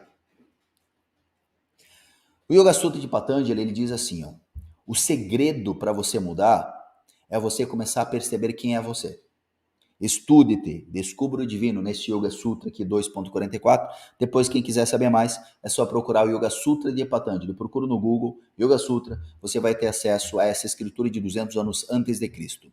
Patanjali, que é considerado o autor desse livro, ele entendia que conhecer a si mesmo, Swadhyaya, passar a estudar a si mesmo, é fundamental para você sair daquilo que é negativo. Por quê? O seu problema hoje com hábitos negativos não vem simplesmente porque você desenvolveu o hábito. O hábito é o resultado de muitas estratégias para sobreviver ao longo da sua vida. O hábito é a ponta da flecha. Ele é o que você vê hoje. Ele é o que você vê como um conjunto de fatores desenvolvidos por décadas de sobrevivência. Então, mudar o hábito não é só mudar o hábito. Mudar o hábito é mudar todos os elementos que ajudaram a formar o hábito. Pense no hábito aqui, ó, como se fosse um grande funil. Olha aqui. Muitas coisas, muitos elementos ao longo da vida foram sendo jogados aqui dentro. Como, por exemplo, os seus amigos, a sua infância, a sua escola, seus bichinhos de estimação, seus colegas, sua família, tudo. Tudo isso, quando se junta, forma um hábito. Então, mudar o hábito não é simplesmente riscá-lo e fazer outra coisa. Hábito 2. Número 2. Mudar o hábito é entender todo o conjunto de esquemas que se juntaram para você sobreviver e que hoje, no final da equação, você percebe como um hábito. Conseguiu pegar essa ideia? É por isso que as pessoas não mudam hábito só porque elas querem. Eu acho muito legal, muito curioso quando vejo o guru da internet falando assim: mude o hábito, basta ter a força de vontade e repetir todo dia. Não. O seu hábito de hoje não é só porque você repetiu todo dia. O hábito que você repetiu todo dia era uma maneira de juntar esquemas diferentes. Então, por exemplo, hoje você tem o hábito de todo dia acordar e já escovar o dente. Mas não é porque você só escovou o dente à força todos os dias. É porque era a mamãe que falava. E você adorava a mamãe. Mamãe era sábia. Mamãe cuidava de você. Aí um dia você não escovou o dente, foi para a escola com mau hálito. Na escola, a menininha que você gostava, o menininho que você gostava, não chegou perto de você, fez uma careta. O hábito de escovar o dente não vem porque você escovou todos os dias. Vem porque você aprende a ver isso como uma forma de dizer mamãe eu te amo e uma maneira de dizer eu não quero passar vergonha. Estes elementos determinam o hábito. Preste atenção a isso. Os elementos determinam o hábito. Não é apenas a repetição constante. Conseguiu entender? Isso aqui muda a tua vida. Simplesmente criar um hábito pela força de vontade, repetindo todos os dias, condicionando. Lembra, você não é um cachorro. A sua maneira de fazer o condicionamento não é simplesmente igual ao do cachorro. Porque você dá valores, valências pessoais que o cachorro não consegue fazer. Você consegue porque o teu cérebro, nosso cérebro, é diferente de um mamífero comum, de um mamífero simples. Então, ir para academia é um hábito positivo, mas não vai acontecer só porque tu repete. É porque o médico diz, você vai morrer, você está acima do peso, você não vai correr com teus filhos. A sua esposa ou você não vai caber no vestido do casamento do melhor amigo. Porra, tu vai para academia por 6 meses, tu vai fazer jejum por 6 meses, se for possível. Aí tu ficou 6 meses indo pra academia, foi pro vestido, foi pro casamento, entrou na roupa, maravilha. Na segunda-feira não vai mais pra academia. Porque o elemento que gerou o desconforto, que gerou o comportamento, foi substituído por um elemento de prazer. Pronto, o hábito de 6 meses sumiu, foi pelos ares. De novo, um hábito não se cria ou se muda só pela repetição. Mas, Rafael, tá aqui o condicionamento clássico. É porque o cachorro é um cachorro. O humano é um humano. O humano dá valores pessoais às coisas que um cachorro não consegue dar. É por isso que você não muda o hábito pela força de vontade ou pela mera repetição. Você tem que encontrar elementos que geram aquele hábito. Por isso que eu coloco essa frase do Patanjali. Por isso que eu coloco aqui essa frase do Patanjali. Estuda-te. Vai perceber por que você está fazendo esse hábito. Este hábito, ele cumpre o papel de manter você sobrevivendo. E ele é o final da equação, não a causa da equação. E não é simplesmente meros comportamentos repetidos. Os comportamentos que você tem são resultados de estratégias de sobrevivência. Uma das maneiras de perceber isso, e eu gosto de ensinar isso para os meus alunos, uma das maneiras, aqui eu coloco duas na verdade, duas maneiras de swadhyaya, de se autoconhecer, swa, a si próprio, adhi, estudar a si próprio. Uma das maneiras de estudar a si próprio é parar e sentir o corpo. Por exemplo, sentir o corpo não é ficar passando a mão no rosto, não é ficar fazendo carinho em você, não é isso. Swadhyaya, estudar a si próprio, é perceber como o seu corpo reage em determinadas situações. Como, por exemplo, quando você está em um ambiente onde alguém está falando alguma coisa que é contrária ao que você pensa. Como o seu corpo reage, como a respiração reage, como os batimentos cardíacos reagem. Mesmo que você diga assim, não, mas o cara tem direito de discordar de mim. Isso é democracia, é o jeito dele. Mas observa como o seu coração parece que vai sair da boca. É como se você não tivesse livre-arbítrio. É como se você não tivesse escolha. Lembra que o hábito é uma adaptação neurofisiológica. É o corpo que está adaptado, não é o pensamento que está adaptado.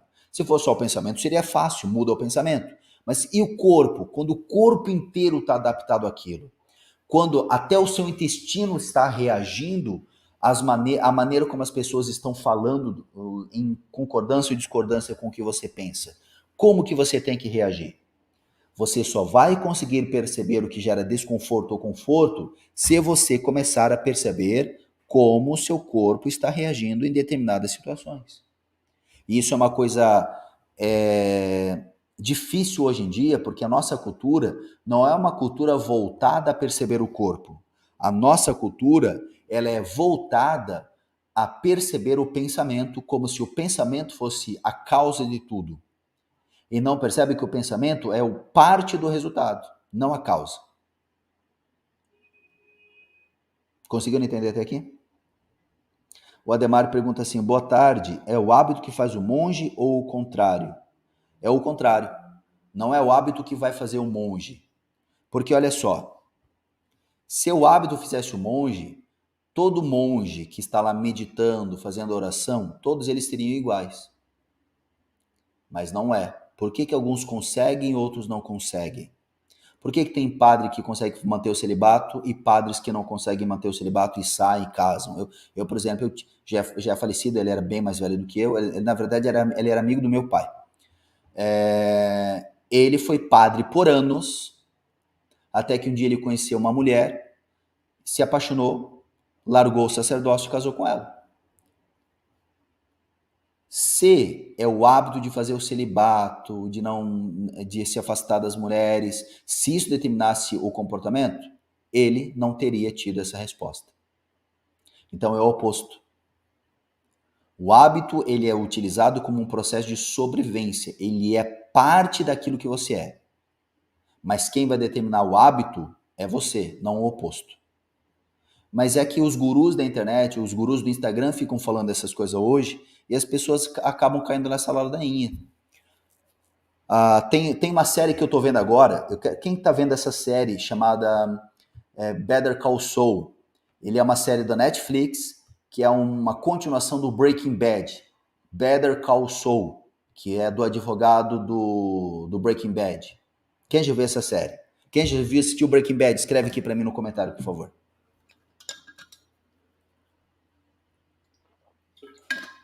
Isso, o significado que você determina, determina o hábito, e não o contrário. Quem já viu Better Call Saul ou Breaking Bad? Escreve aqui para mim se você já assistiu. Se você não assistiu, coloca aqui para eu saber que você está participando da aula e eu já fica de dica para você ver depois, tá? A Paula já assistiu todo o Better Call Saul, Paula? Comecei a assistir agora. O Bruno assistiu qual? O Breaking Bad ou o Better Call Saul? Eu tô gostando mais do Better Call Saul do que o Breaking Bad, tá? Eu achei o Breaking Bad muito parado. A quinta temporada do Breaking Bad para mim foi a melhor de todas. Agora, o Better Call Saul eu tô gostando muito. E aí, o Better Call Saul não é um spoiler, tá? Porque é a narrativa da história. O Better Call Saul é de um advogado chamado Saul, que é um pseudônimo que ele cria. Não tá claro ainda nesses primeiros episódios. E ele é um cara que desde cedo ele é um malandro. Ele é o Sabonete. Jimmy Sabonete é o apelido dele, porque é liso. Ele não é um cara ruim, não é um bandido. Mas ele é um malandro que ele aplica golpes nas pessoas. E ele promete ao irmão dele que ele vai melhorar. E aí ele mostra o esforço dele, procurando melhorar, procurando ser honesto. Só que não dá, não é da natureza dele. O Ademar é professor de química? Opa! Ademar, tu aprendeu muita coisa nessa série, Ademar. Eu tô assistindo o Better Call Saul, tô gostando mais, tá, Paulo? Fica a dica aí. Então, o Better Call Saul... Paulo, escreve aqui nos comentários, por favor. Marta vai gostar muito, tá? O Better Call Saul mostra essa briga interna do Saul, porque ele quer ser um cara melhor, porque ele prometeu isso pro irmão. Ele cria hábitos para ser melhor, ele cria comportamento, mas não vai, porque isso vai contra quem ele é, contra o que ele foi a vida inteira. Ele não é um malandro porque ele é ruim, ele é um malandro porque ele aprendeu a sobreviver assim.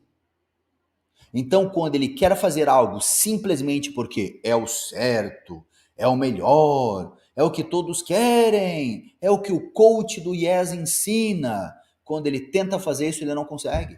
Mesmo ele logicamente sabendo que é bom, mesmo ele obtendo benefícios, mas não vai, porque o hábito de ser um malandro é uma adaptação neurofisiológica que ele levou décadas moldando a vida dele para poder sobreviver de acordo com as necessidades. Mudar para outro espectro envolve mudar os elementos que o tornaram um malandro. Então, simplesmente ter o hábito de ler, de não sei o que, não vai acontecer porque tu quer. Porque os hábitos de não ler e não acordar cedo foram estratégias que se desenvolveram por vários elementos ao longo de uma vida. Você não criou o hábito de dormir, acordar tarde. O acordar tarde é o resultado de uma junção de elementos. E isso que as pessoas, que os gurus e muitos terapeutas não entendem. Eles acham que o hábito se muda com outro hábito. Não. O hábito se muda quando você entende os elementos que formaram o hábito. Aí o que tu vai fazer? Tu vai mudar os elementos, não o hábito. Porque se o hábito é o resultado de elementos, quando você muda os elementos, muda o hábito. Pronto. É simples. É simples. É por isso que o autoconhecimento é fundamental. Começa a perceber no corpo e começa a perceber o diálogo mental. Não que isso aqui por si vai mudar o seu hábito, mas se eles serão estratégias que, olha só que legal, Essas estratégias já vêm lá do Yoga Sutra, tá? Não, essas estratégias que eu passo aqui, eu já aprendi lá com o yoga. Comece a perceber como o seu corpo e o seu diálogo mental existem. Começa a trabalhar em cima disso. Começa a perceber quais os elementos, essas bolinhas são os elementos aqui, tá? Quais os elementos que estão associados ao diálogo mental e o corpo descomplicando. A Marta está dizendo que está caindo fichas e liberando cobranças. Que legal, Marta, eu adoro isso. Depois compartilha comigo que fichas e cobranças são essas aí que você melhorou. E algumas sugestões para a gente começar, para a gente mudar, para a gente começar a trabalhar esses hábitos novos, tá? Como que eu me sinto sobre isso? Então preste atenção. Alguém fala algo que eu não concordo. Eu sei que eu não preciso brigar porque é o direito daquela pessoa discordar de mim. Mas por que eu me sinto tão angustiado? Por que eu me sinto tão preso? Comece a observar como essas angústias aparecem na sua vida. É isso que eu realmente quero? Por exemplo, é comum um cliente chegar aqui para mim e dizer, Rafael, o meu problema é que eu não vou na academia. Eu digo, como assim? Por que isso é um problema? Ah, é porque o guru mandou eu ir para academia. Tá, mas por que o guru mandou você ir para academia? Ah, ele disse que é bom para a saúde. Tá, mas tu gosta de ir para academia? Não. Por que tu quer ir para academia então? Ah, porque é o certo a ser feito, não é mesmo? Isso aqui, ó, olha só. O certo a ser feito não significa muita coisa para o ser humano. Isso é uma ilusão. Se o certo a ser feito realmente fosse determinante, ninguém faria errado, porque existe o certo a ser feito. Mas existem muitos comportamentos aprendizados implícitos que mantêm a pessoa em estratégias de sobrevivência que vão contra o certo a ser feito. Porém, as pessoas se atrapalham porque elas acham que o certo a ser feito por ser lógico, e elas têm um mito cultural de que o ser humano é um ser lógico, elas acham que elas são burras ou elas têm um trauma. Porque elas dizem, Rafael, isso é o certo, é o óbvio. Por que eu não faço? Porque você é um mamífero, você não é um ser lógico. Você hoje faz estratégias de comportamento que não foram baseados em lógica, porque o cérebro humano não é lógico. É só por isso. Então não adianta você falar para você, este é o certo, não muda nada. Tudo aquilo que seu corpo levou uma vida inteira se adaptando. Mudar envolve perceber como que estes elementos vêm à tona. Então, para que você quer ir para a academia? Para que você quer um livro? Não sei, eu não quero, eu só iria porque o guru mandou. Não vai dar certo. Porque se não há uma estratégia, se não há uma necessidade, se não há um elemento de motivação, você não vai manter aquilo. Mesmo que tu fique 6 meses, 1 ano, na primeira gripe que você pega, fica uma semana em casa, acabou aquele comportamento. Porque não há o elemento certo que te motive ali. Que elemento é esse? Eu não sei. É você que vai ter que se descobrir. O Bruno faz essa pergunta. Que elementos são esses? Bruno, é tudo aquilo que de alguma maneira ajudou você a tomar uma decisão. Eu não sei que elementos são esses.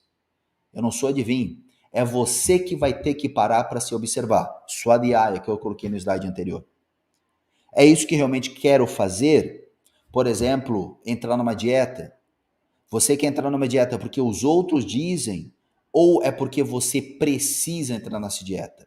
Se não há uma necessidade, se não há uma sensação de necessidade, não existe instalação de hábito ou mudança de hábito.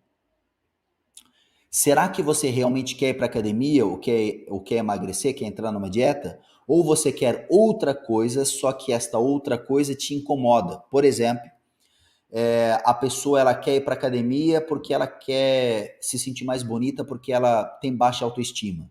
Será que a academia vai fazer isso por ela?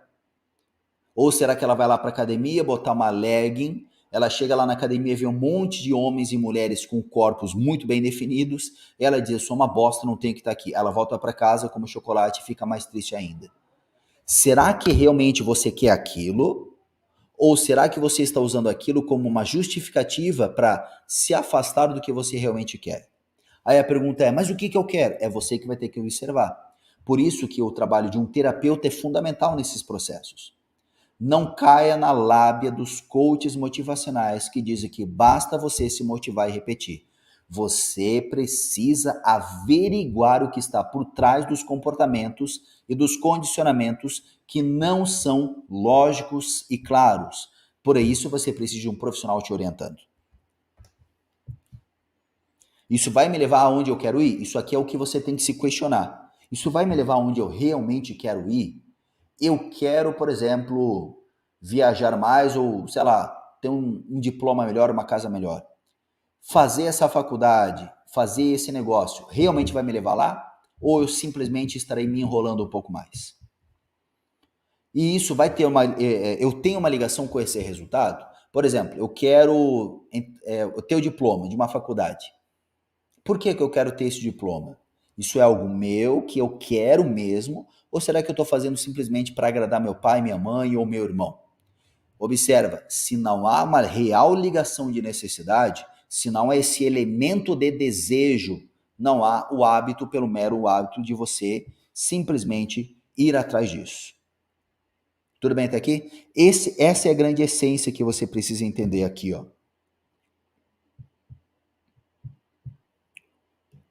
Um hábito não é instalado apenas pela repetição. O hábito não é modificado. O hábito não se muda simplesmente porque você quer. Você não cria um novo hábito só pela lógica ou porque é o certo. Você não faz isso. Você cria o hábito quando há os elementos certos que moldam o hábito. O hábito é o resultado. É a maneira como você percebe os elementos. Mas que elementos são esses? Eu não sei. Porque você vai ter elementos diferentes de mim. Como, por exemplo, digamos que eu e você vamos para academia, musculação. Você vai para academia porque o seu melhor amigo de infância morreu por causa do sobrepeso, estourou o coração dele, por exemplo. E isso te motiva para academia, o medo da morte. Eu vou para academia porque eu percebo que indo para academia eu trabalho mais e ganho mais dinheiro e tendo mais dinheiro eu vou viajar mais. Então, eu não vou para academia porque eu vou para academia. Eu vou para academia porque eu vou viajar mais. Observa que a academia é o meio para eu poder viajar mais. E você vai para academia para não morrer. Porque você viu seu melhor amigo morrendo por causa do sobrepeso. Você entendeu isso? Os elementos que moldam um hábito são os principais fatores.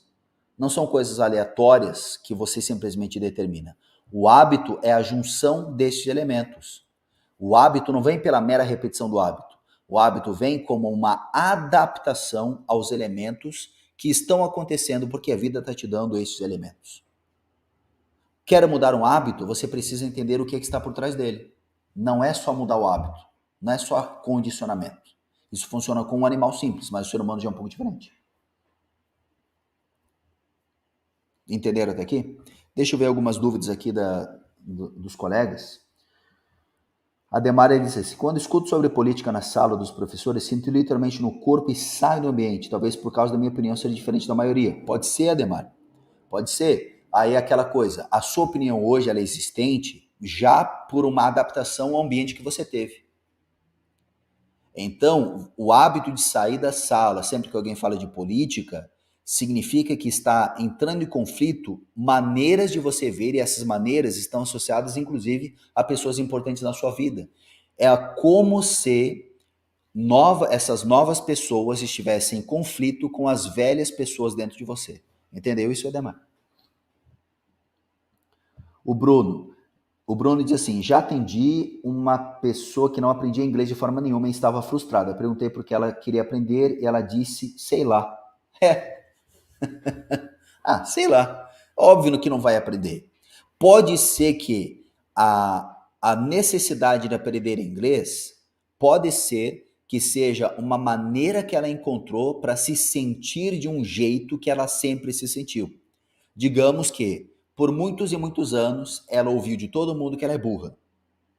Aí ela coloca um desafio que é aprender inglês, só que ela meio que já sabe que quando vai aprender inglês ela não vai aprender. Isso faz com que ela volte a se sentir burra de novo. Isso é um ponto importante, porque pela teoria comportamental, se não há o gatilho, você fica bem. Mas o ser humano, ele não é assim, não é tão linear.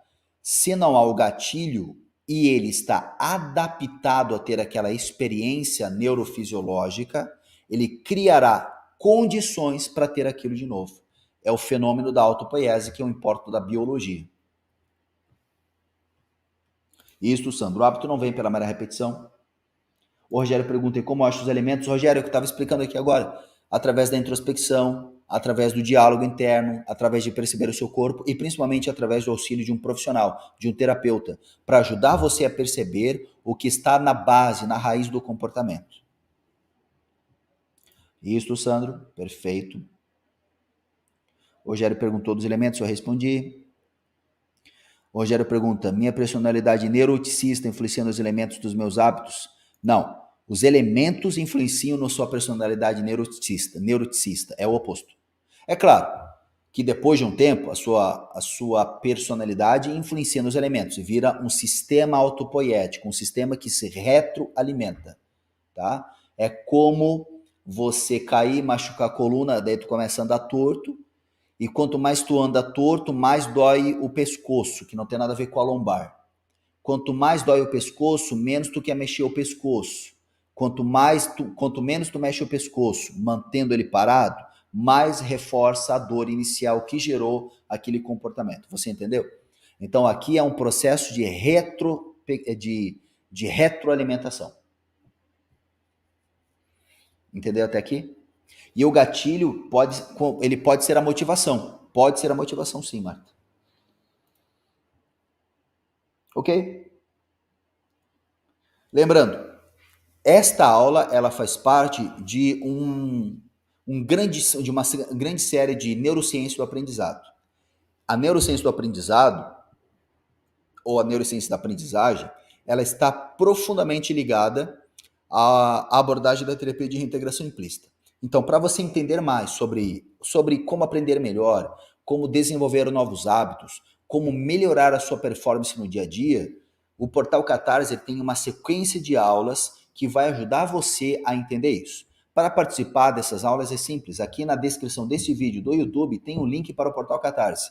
Entra nesse link, você paga a anuidade e você já tem acesso instantâneo a dezenas de horas de curso e inclusive você ganha certificação, é automático pela própria plataforma, certificação pela participação nestes cursos. Então, para entender mais sobre neurociência, comportamento, neurociência e espiritualidade, ou seja, entender os fenômenos da espiritualidade pelo viés da neurociência, entender como melhorar a sua performance como terapeuta, melhorar a gestão financeira, marketing e administração, tudo isso já está no Portal Catarse. Inclusive o curso de auto-hipnose, autoterapia e hipnose clássica. Então, para essa aula, para você entender melhor os elementos que formam o hábito, a auto-hipnose é fantástica para te ajudar nisso. Como aprender a auto-hipnose? Aqui no Portal Catarse tem uma sequência de aulas inteiras, um curso inteiro de como entender a auto-hipnose, como praticar a auto-hipnose, como fortalecer a auto-hipnose para dor, auto-hipnose para estudar melhor, auto-hipnose para ter orgasmo, tudo aqui dentro da nosso Portal Catarse.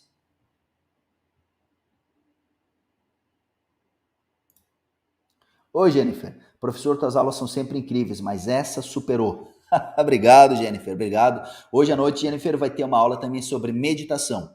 Essa aula de meditação eu acho ainda mais top, tá? Essa aula que eu dei aqui sobre condicionamento clássico operante é uma aula bacana, mas é uma aula ainda muito básica. Hoje, a aula de meditação, eu vou aprofundar o tema da meditação, eu vou aprofundar o tema da contemplação, eu vou falar de neurociência e a meditação. A aula de hoje à noite, 20 horas, aqui no YouTube. Para participar da aula é só entrar no meu link, entrar no meu Instagram, a gente vai colocar o link no Instagram, e também participar dos meus grupos de WhatsApp. Nos grupos de WhatsApp eu sempre envio o link com antecedência. Bruno, Rafa, geralmente a gente fala sobre dificuldade de criar novos hábitos ou mudá-los, ok? E quem tem facilidade de criar hábitos, como funciona o cérebro dessa pessoa? Bruno, não é uma questão do cérebro da pessoa, tá? Não é que o cérebro dela é diferente. A pessoa que pode estar mudando hábitos mais facilmente, aqui ó, novos hábitos.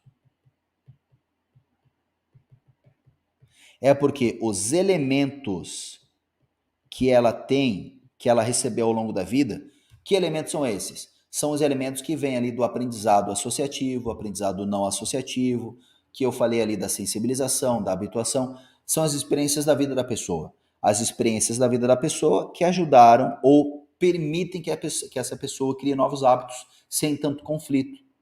Porque se o hábito é uma junção de estratégias, um esquema, é uma junção de estratégias para sobreviver, o hábito representa a sobrevivência. Se a pessoa consegue mudar os hábitos com muita facilidade, é porque aquele hábito que ela tinha não era algo tão duro ou sólido para ela sobreviver, porque a sobrevivência dela estava mais garantida do que outras pessoas. Então ela consegue mudar mais facilmente hábitos, troca de hábito, permanece mais tempo, ou tem aquela questão, as pessoas acham que um hábito é uma coisa eterna. Não. O hábito não é uma coisa eterna. O hábito ele tem uma função de sobrevivência. Se essa necessidade de sobreviver não é mais necessária, o hábito pode desaparecer. E aí o que acontece? As pessoas vão lá, ficam 6 meses, por exemplo, na corrida. Aí ela, cansei da corrida, agora eu quero ficar 6 meses na musculação. Agora cansei, eu vou fazer balé. Ela fica 6 meses no balé.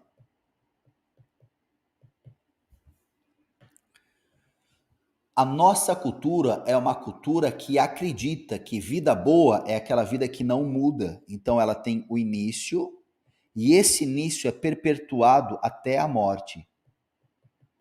Aí você pega um senhor de 80 anos de idade, aquele senhor de 80 anos de idade que foi criado na cultura onde você entrava no emprego e você não saía do emprego. Você ia entrar naquele emprego, você ia morrer naquele emprego 40 anos depois. Entrava no casamento, não acabava o casamento, chegava aos 90 anos de idade no mesmo casamento. Entrava numa casa e não saía daquela casa. Então, para aquelas pessoas, hoje a gente tem muita facilidade de mudar. Aí tu pega esse senhorzinho de 80 anos de idade e ele vai dizer, você não tem disciplina, você não consegue ficar um ano numa academia, toda hora fica mudando de relacionamento. É porque hoje a minha vida permite isso. Na tua época, tu não tinha essa condição. Tu entrava num casamento, na primeira bimbada da lua de mel, tu já engravidava a tua mulher. Aí, por causa da religião, você tinha que trabalhar o dia inteiro para pagar família, filhos e tudo mais. Quando aquele filho nascia, ficava 40 dias de resguardo, já engravidava depois. Aí você tinha 10 filhos, tinha que se matar de trabalhar para ter filho. Aí você vivia 40 anos trabalhando na mesma empresa, sem estudar porque não tinha tempo, ficava cansado chegando em casa. Não era da cultura estudar para melhorar emprego. A cultura era, entrou no emprego, fica. Não tinha pretensão de estudar, ou seja, passou 40 anos sem ver o mundo, sem conhecer novas pessoas, sem ver novas possibilidades. Esse velho de 80 anos, ele olha pra gente que casa 5 vezes ao longo da vida, que muda de emprego 5 vezes ao longo do ano, que muda de roupa, toda semana tem um guarda-roupa novo. Esse velho olha pra gente e diz que a gente tem TDAH, que a gente tem problema, porque ele não entende. É porque a vida dele era diferente da nossa. Então, é muito comum a pessoa reclamar, eu não consigo ter hábito. Não é que ela não consegue ter hábito. É que ela é uma pessoa saudável, normal, e a vida não está obrigando a ela a se manter na mesma opção por décadas. Então ela vai lá, aprendeu a correr, depois de 6 meses ela enjoa e vai fazer outra coisa. E aí se cria essa visão deturpada de que uma vida saudável é uma vida que não muda. Os gurus da internet têm essa visão deturpada de que a vida não muda, a vida boa não muda. Você tem que ter estabilidade, tem que ter não sei o quê. E aí as pessoas ficam tristes porque elas não conseguem isso. É claro que elas não conseguem, porque a vida humana é mudança. A vida humana é mudança. É só lembrar do velho, bom e velho Tao, do I Ching. Olha aqui. É só lembrar disso aqui, ó.